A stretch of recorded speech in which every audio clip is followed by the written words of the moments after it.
စရိုက်ပါပြီဒီနေ့ပြောချင်တာကတော့ကျွန်တော်ဒီနေ့ဒီထိုင်းရောက်တဲ့ချိန်မှာပေါ့နော်စပြီးတော့ဖက်နှက်တွေချက်ချင်းတော့မွယ်ပြစ်ဘူးပေါ့နော်ဒါပေမဲ့ဝယ်ပြစ်တဲ့ချိန်မှာအဲ့ဒီနောက်မှာများလာတယ်ပေါ့နော်များလာတဲ့ချိန်မှာထိုင်းရောက်ပြီးတော့ပထမဆုံးခုထိုင်းရောက်ပြီးတစ်နှစ်ခွဲကြာပေါ့နော်ပထမဆုံးဝယ်ပြစ်တဲ့အဲ့ဒီတဲ့ဖက်နှက်ပေါ့နော်အဲ့ဒီတဲ့ဖက်နှက်မဝယ်ပြစ်ဘူးထိုင်းရောက်ထဲကတော်တော်ကြာပြီမြန်မာပြည်မှာလည်းရှိတော့ရှိတယ်အဲ့ဒီတဲ့ဖက်နှက်ရှားရတယ်ပေါ့နော်အဲ့တော့ဒီထိုင်းရောက်တဲ့အချိန်မှာအဲ့ဒီတဲ့ဖက်နှက်တရံဝယ်ပြစ်တယ်ဆိုတာကလည်း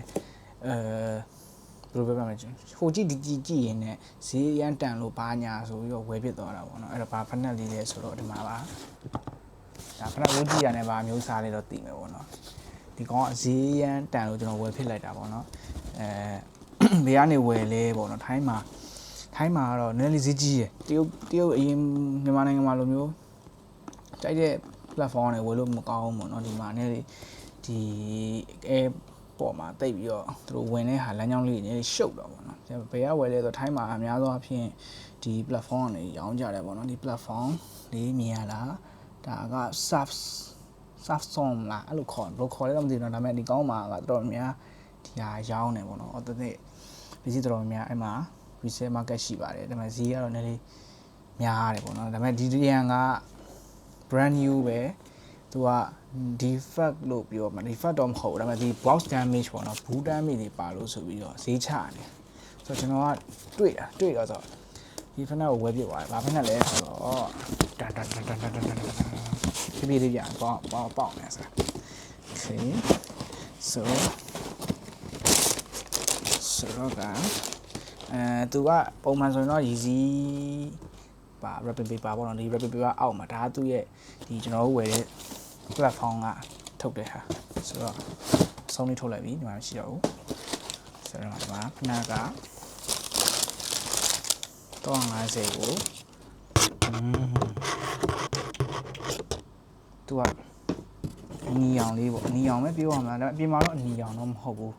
ဒီဖက်နှက်ကိုအတိများကြတော့ဒါ original OG တွေထုတ်တဲ့ V2 ပါ V2 OG ထုတ်တဲ့အထဲမှာပါတဲ့အချောင်းဒီကောင်ပဲနားနောက်တစ်ခါပါဆိုတော့ဒီမှာသူတို့ဒါလေးပါမယ်ဒီအောက်မှာတော့သူရဲ့ original paper လေးပါ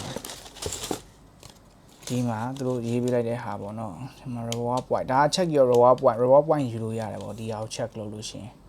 authenticator ရဲ့လက်မှတ်ပါမယ်ပြီးကျေးဇူးတင်ကြောင်းရေးထားမယ် for your notice ကတဲ့